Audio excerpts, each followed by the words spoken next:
오늘 여러분들과 함께 나눌 하나님의 말씀은 공간복음서 중에 마가복음 12장 1절부터 9절까지 있는 말씀입니다.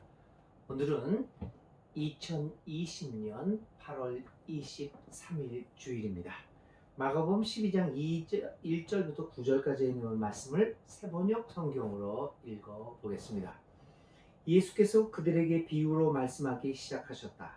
어떤 사람이 포도원을 일구어서 울타리를 치고 포도즙을 짜는 확을 파고 망대를 세웠다. 그리고 그것을 농부들에게 세로 주고 멀리 떠났다.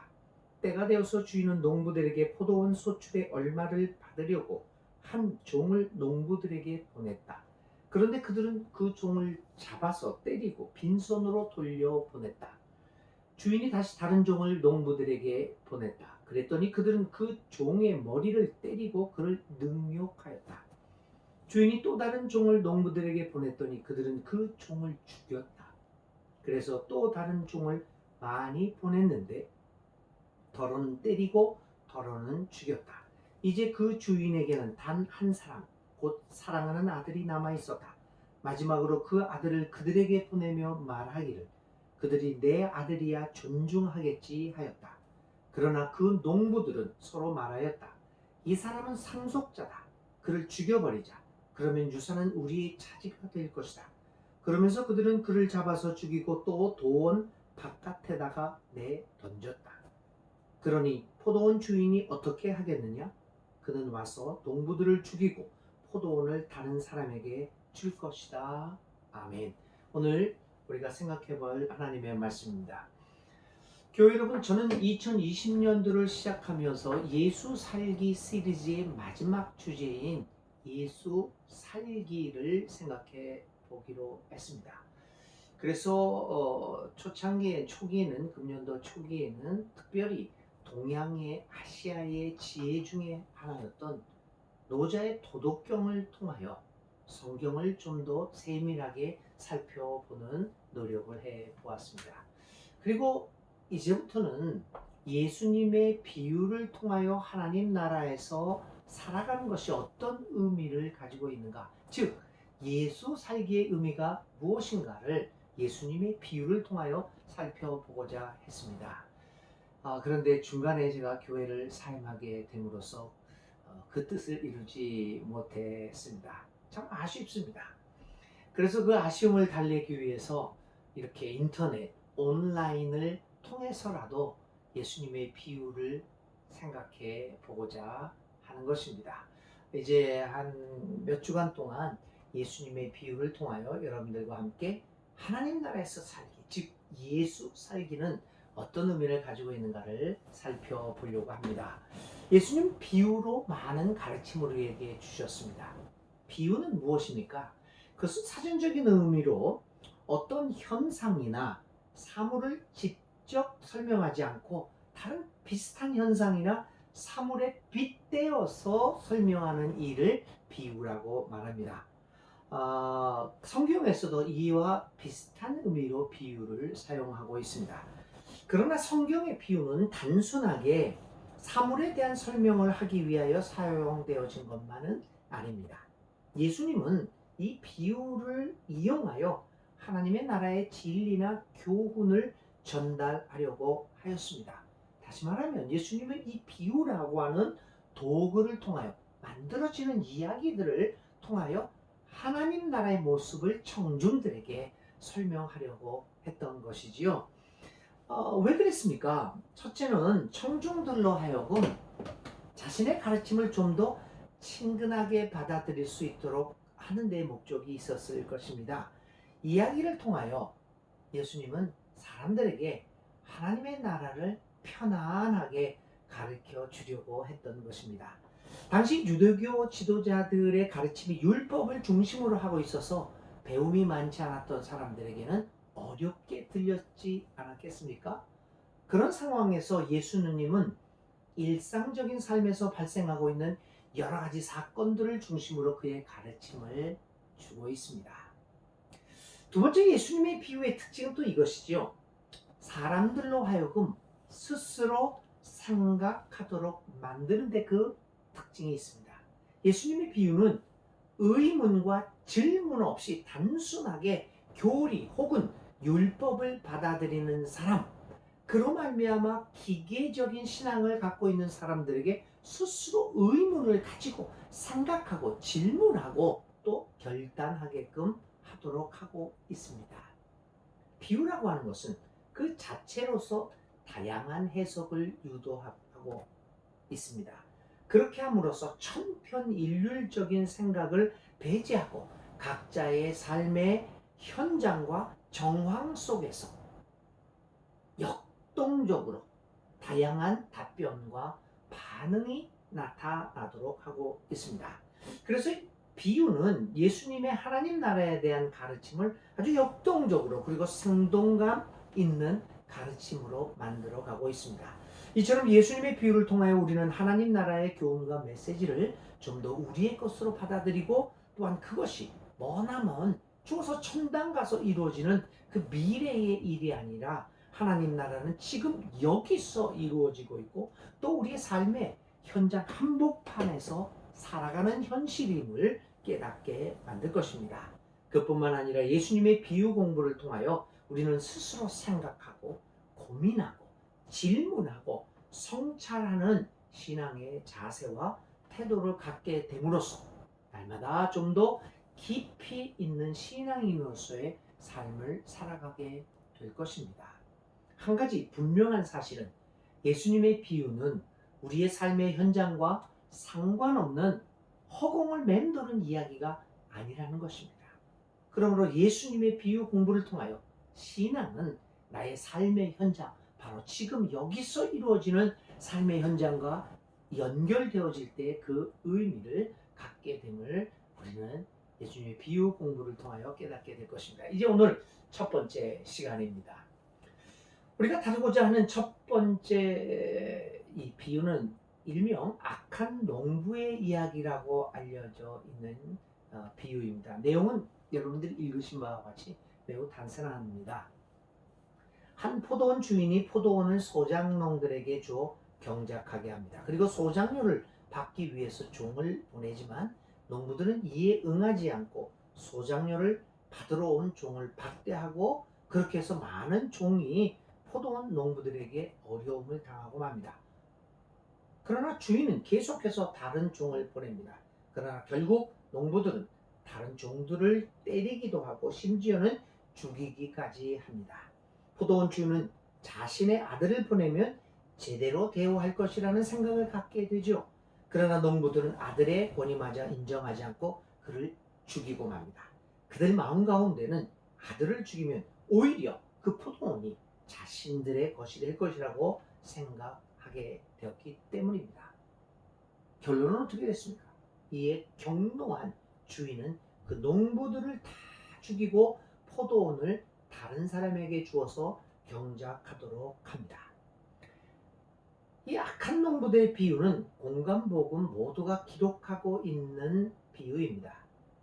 그런데 우리가 주목할 것은 이 비유가 기록되어 있는 공간복음 모두가 이 비유 앞에 예수님과 바리새파 사람들의 논쟁을 어떤 전제적인 상황으로 기록하고 있다는 것입니다. 예수님과 바리새파 사람들의 논쟁의 주제는 예수님의 권위에 대한 것이었습니다. 도대체 예수가 무슨 권위로 가르침을 펼치고 있는가 하는 문제였습니다.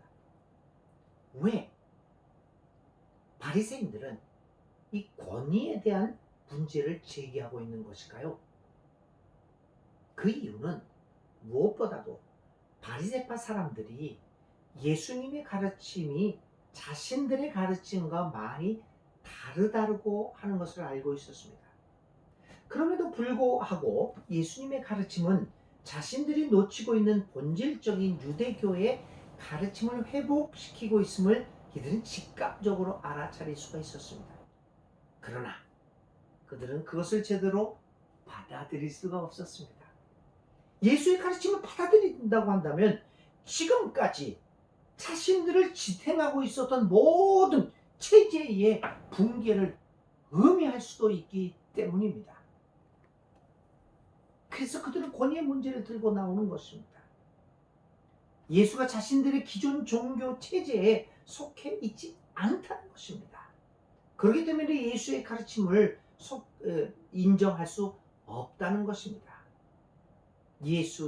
예수와 바리새인들의 논쟁의 중심에는 바로 이와 같은 권위의 문제, 그 권위의 문제는 자신들의 기득권의 문제와 연결되어 있음을 우리는 보게 됩니다.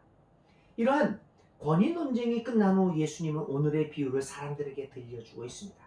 그러므로 이 비유는 무엇보다도 옛 체제, 옛 권위에 얽매여 있음으로 인하여 진리를 받아들이지 못하고 있는 사람들에 대한 경고와 교훈의 의미가 있음을 알 수 있습니다.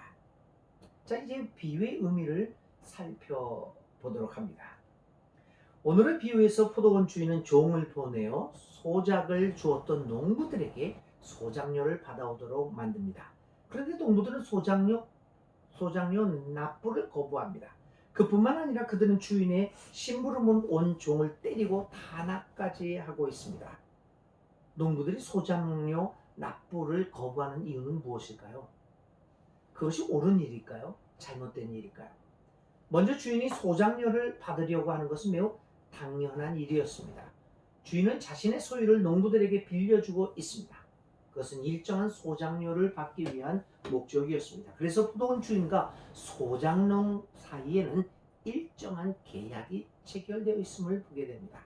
다시 말하면 포도원 주인과 농부들의 관계는 계약 당사자들의 관계입니다.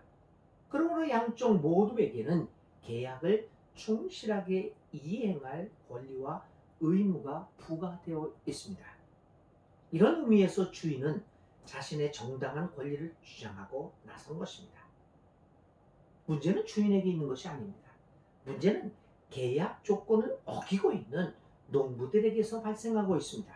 그들은 그들의 의무인 계약 조건인 소작료를 납부하기를 거부하고 있는 것입니다. 왜 그럴까? 그들이 계약의 내용을 전혀 모르고 있었을 리는 없습니다. 잘 알고 있었을 것입니다. 그런데 왜 그들은 이 계약의 조건들을 이행하고 있지 않는 것일까요? 그러면 무슨 일이 발생했던 것일까요? 오늘의 비유는 거기에 대한 답변을 이렇게 얘기하고 있습니다. 주인이 멀리 다른 나라에 가고 없다고 하는 기록을 남기고 있습니다. 바로 주인 부재 현상이 농부들로 하여금 계약을 위반하는 행위를 하게 만드는 주요 원인이 되고 있다는 것입니다. 그렇습니다, 여러분. 주인이 멀리 떠나 있었습니다.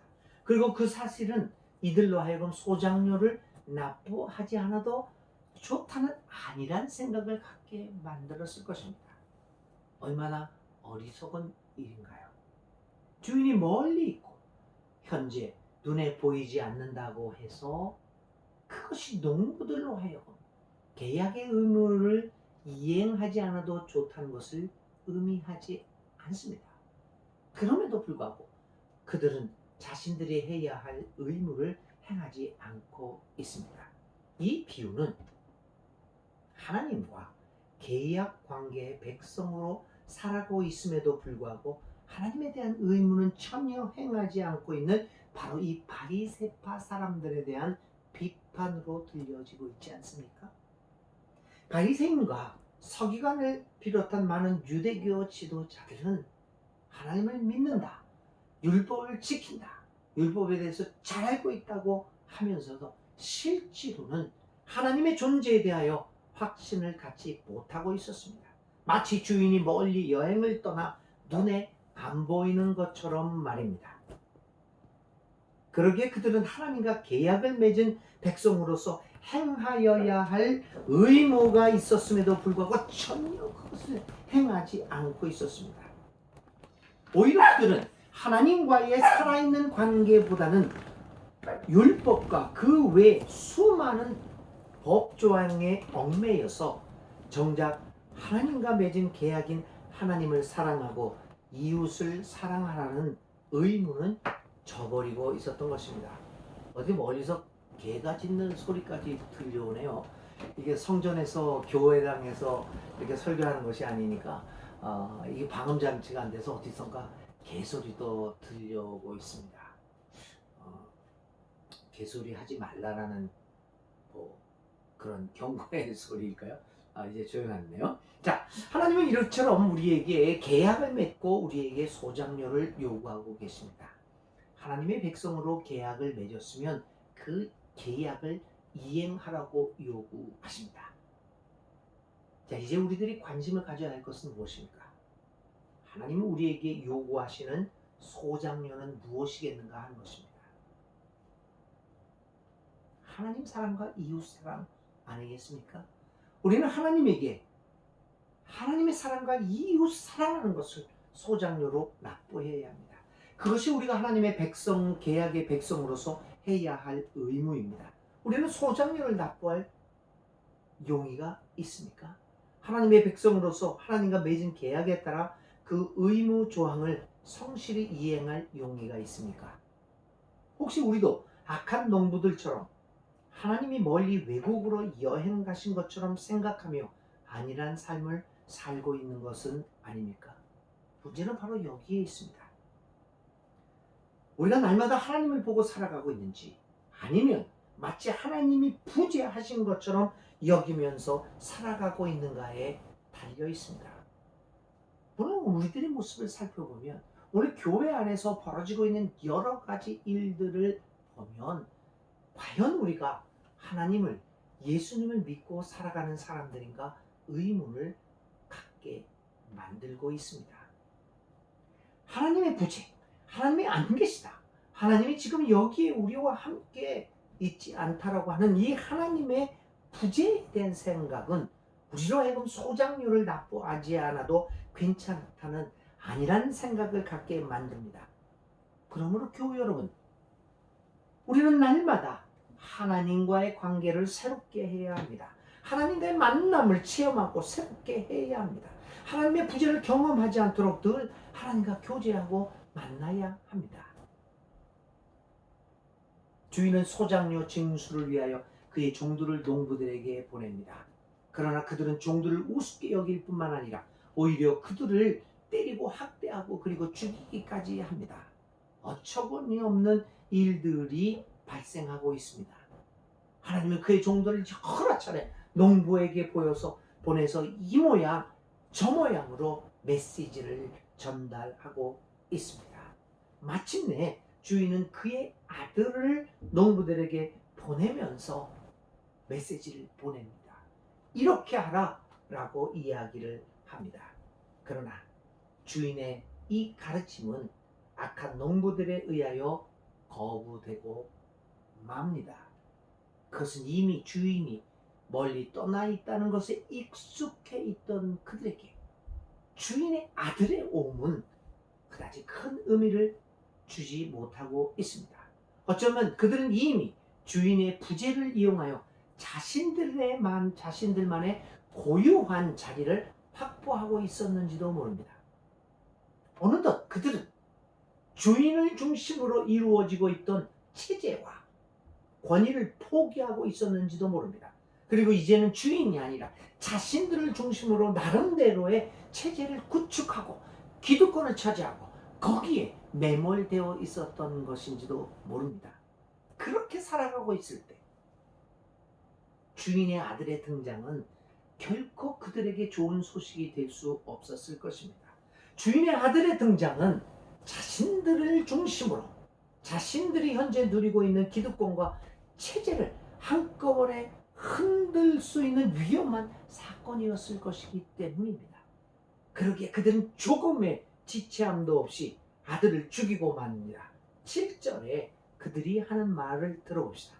농부들이 서로 말하되 이는 상속자이니 자 죽이자. 그러면 그 유산이 우리 것이 되리라.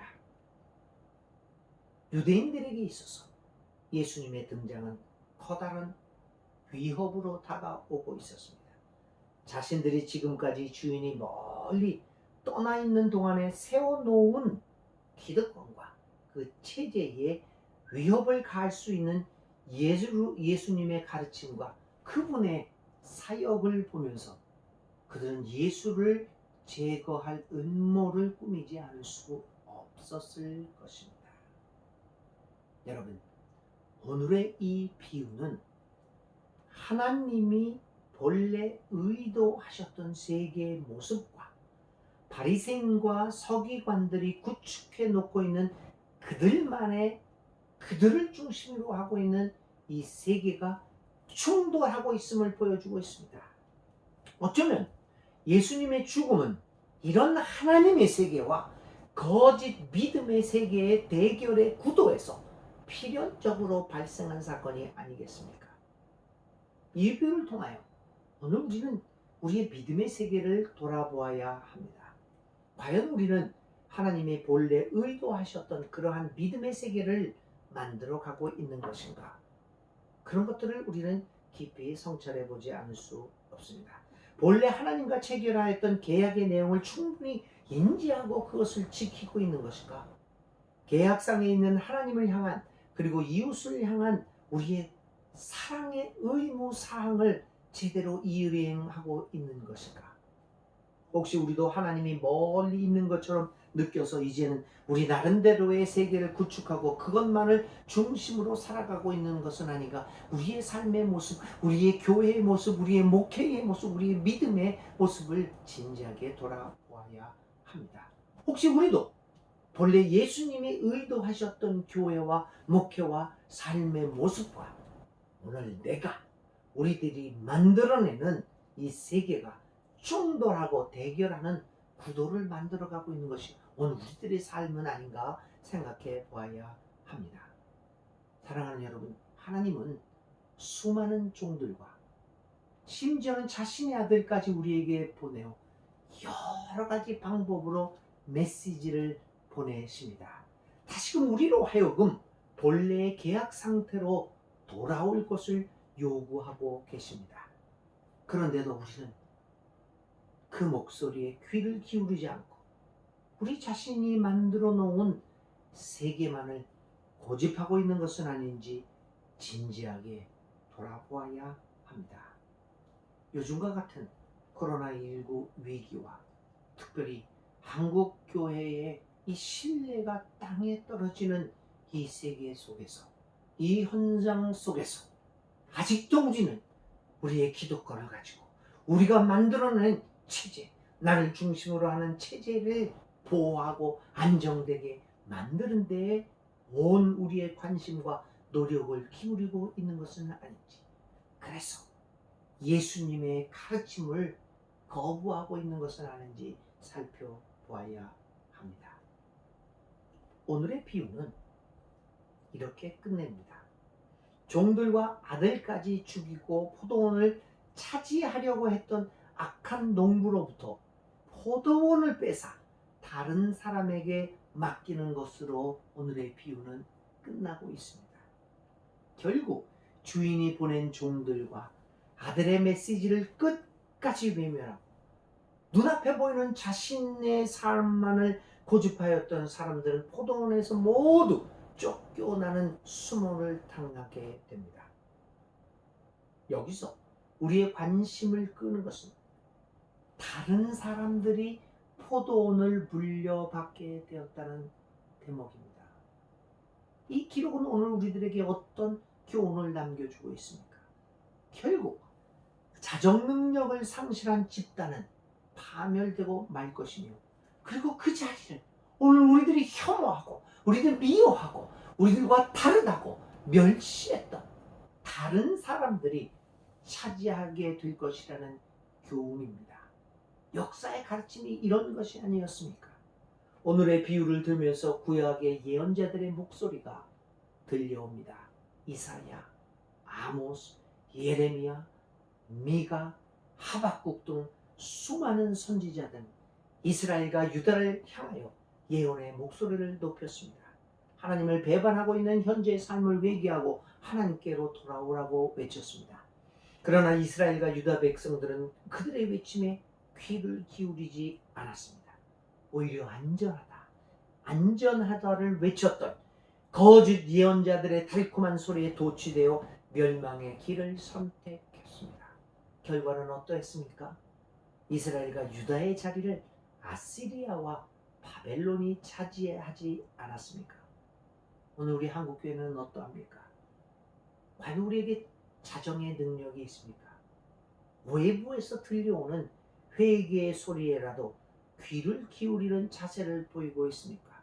아니면 포도원 농부들처럼 주인의 메시지를 전하려 온 종들과 아들을 현재의 안정을 위협하는 위험 인물로 간주하여 외면하고 쫓아내고 거부하며 죽이기까지 하고 있는 것은 아닙니까? 때론 오늘 포도원 비와 먼 옛날의 남의 이야기가 아니라 오늘 우리의 한국교회를 향한 것으로 받아들여야 합니다. 우리가 하나님의 이야기에 귀를 기울이지 않는다면 현재 누리고 있는 포도원의 권리가 다른 사람에게 넘어갈 수도 있다는 사실을 잊지 말아야 합니다. 그 징조가 이미 우리에게 나타나고 있다는 것은 정말로 두려운 일이 아닐 수 없습니다. 예수 살기는 오늘 예수님의 비유에서 나오는 것처럼 하나님과의 계약의 의무를 다하는 것입니다. 하나님 사랑과 이웃 사랑의 소장료를 하나님 앞에 충실되게 납부하는 그러한 아름다운 예수 제자들의 모습을 보일 때 우리는 예수 살기를 시작할 수 있습니다. 어려운 이 시기에 오직 예수 살기를 통하여 교회를 회복하고 교회를 헛된 것들로부터 해방시킬 수 있을 것입니다. 오늘 예수님의 포도원 비유를 다시 한번 생각하며 오늘의 한국 사회에서 우리 교회가 어떤 모습으로 살아가야 될 것인가를 깊이 묵상하는 우리들이 되어야겠습니다. 오늘 이렇게 인터넷으로 온라인으로 처음으로 영상을 만들어서 좀 어색한 기분도 납니다. 그렇지만 이러한 그 상황 속에서 온라인을 통하여서도 계속적으로 여러분들과 만나면서 하나님의 말씀을 좀 더 자연스러운 모습으로 나눌 수 있기를 기대합니다. 이제 처음 어색한 모습도 있고 여러 가지로 부자연스러운 모습도 있었지만 여러분들이 양해하시고 조금 더 이제 이 온라인을 통해서도 하나님의 말씀을 서로 만나고 나눌 수 있는 이 기회가 될 수 있기를 간절히 기도드립니다. 코로나19로 인해서 여러 가지 어려운 상황에 있는 우리 대한민국과 온 세계 인류 위에 속히 하나님의 치유하심과 하나님의 도우심이 임하시기를 간절히 바라고 또 이런 코로나19가 우리에게 주는 좋은 메시지와 교훈을 잘 알아들을 수 있도록 하기를 바랍니다.